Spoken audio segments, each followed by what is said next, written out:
Tonight, an immigration arrest caught on camera as the man in question screams he is an American. In a post on X earlier today, USBP Chief Patrol Agent Gregory Bovino shared these photos of what appear to be homemade spike strips. That is not to say, though, that we condone any activity of that sort. They tried to take down ICE littorally with homemade spike strips, and guess what? They got caught red-handed. But here's the real kicker. The group they're linked to received $34 million in taxpayer dollars. Yeah, you paid for that. Welcome to the chaos that is the migrant crisis crashout. Because at this point, it's not protest, it's sabotage. Full-blown attacks on government property, officers, and vehicles. New video from this morning shows federal agents swarming near a Home Depot at Roscoe and Balboa Boulevard. Captured this morning shows federal agents near the Home Depot at Roscoe and Balboa Boulevard, also the site of the Van Nuys Day Labor Center. They're seen detaining several people, at one point appearing to roughly tackle one person to the ground, all as they face off. Right by the Van Nuys Day Labor Center, you can see several people being detained, one even slammed to the ground, while agents face off with a heated crowd. What was supposed to be a standard ICE operation turned into a federal crime scene. This wasn't random. It was calculated, coordinated, for individuals pretending to be legal observers. Allegedly tossed homemade spike devices behind ICE trucks, real-life Mario Kart chaos, and yes, all of them got caught. Two of them were identified: Jude, a volunteer, and Renato Ernesto Ayala, an outreach coordinator. That's not street-level stuff, those are insiders. One moment, they're helping day laborers. The next, they're sabotaging federal agents. And here's the part that stunned even veteran immigration attorneys. Despite repeated requests, lawyers were reportedly denied access to Jude and Ayala at the Metro Detention Center. These two were allegedly caught with sabotage tools that could have injured agents, disabled vehicles, or worse. This wasn't peaceful resistance. This was tactical disruption, and it gets deeper. These individuals were carrying a bag branded with a nonprofit logo, specifically the Coalition for Humane Immigrant Rights. Sounds nice, right? Well, that very same nonprofit has raked in over $34 million in federal grants.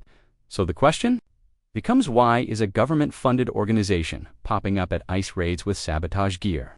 That's not humanitarian aid. That's government-funded ambush. ICE has been under siege for months now.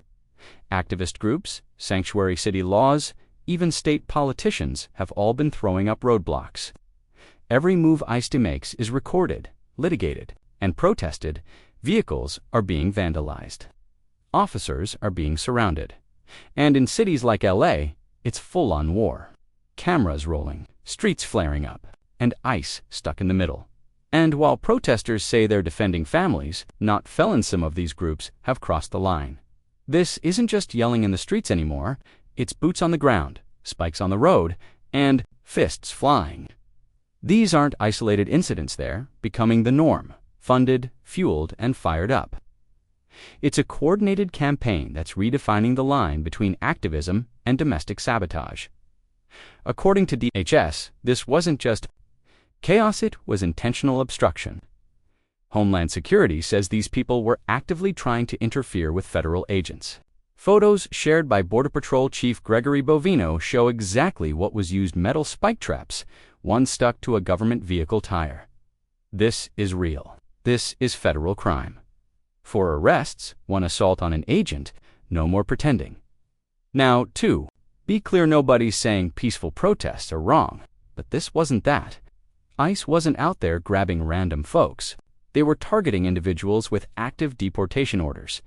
But the way these confrontations are escalating, it's clear the pressure is boiling over. ICE says it's enforcing the law. Protesters say they're resisting injustice. But the line between the two is blurring fast. To some, it was a lawful ICE raid. To others, it looked like a gang operation in uniforms. Now, immigration activists are pushing back hard. One attorney representing a detained man said this wasn't a raid. It was a racial sweep targeting brown men for simply existing in public. But here's the twist: one of their own got caught laying spike strips, and according to prosecutors, that spike strip wasn't a protest. Sign it was a weapon. The man arrested is accused of sabotaging ICE vehicles by puncturing their tires, allegedly during a constitutional raid at a known pickup site. But activists argue it was racial profiling, plain and simple. Still, authorities are calling it a federal crime. And now this isn't just about protest, it's about sabotage. Because let's be real, there's a fine line between activism and warfare. When you're throwing signs and shouting chants, that's protest. But spike traps, that's a battlefield tactic.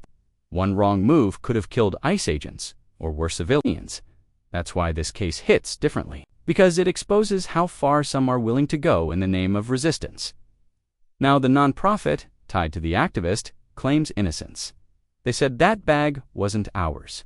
That suspect wasn't with us. But here's the problem.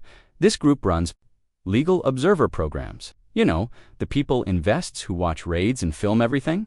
But critics say those observers are no longer neutral. They've become part of the resistance machine. Some observers live stream raids tip-off. Migrants even interfere with ICE operations. That's not transparency anymore, that's disruption. And now, the feds are asking a tough question. If your job is to watch, how did someone end up planting spike strips? Was this rogue action or coordinated sabotage? Because somebody paid for those supplies. Somebody gave the green light. And here's the kicker: Congress is now involved. Over 200 nonprofits linked to these protests are being investigated. The Department of Homeland Security is watching. Some of these groups are pulling in millions in government grants, yet operating in legal gray zones that raise red flags. And suddenly, that $34 million budget doesn't look so clean anymore. This is no longer about one activist with a bag. It's about the pattern: sabotage, secrecy, and shadow funding. It's about the rise of a resistance infrastructure fueled by tax dollars. And if the feds find receipts linking these groups to criminal acts, you better believe the fallout will be massive. Because this isn't a protest anymore, it's political warfare. So now for suspects face serious charges: obstruction, conspiracy maybe, even domestic terror enhancements. And the nonprofit. They're under a federal microscope. Congress wants answers. The FBI might want indictments. Meanwhile, the country is split. Half see ICE as law and order, the other half sees them as stormtroopers. The truth is, both sides think they're defending justice. But when protest turns into sabotage, that justice turns into chaos. In this case, it just poured gasoline on the fire.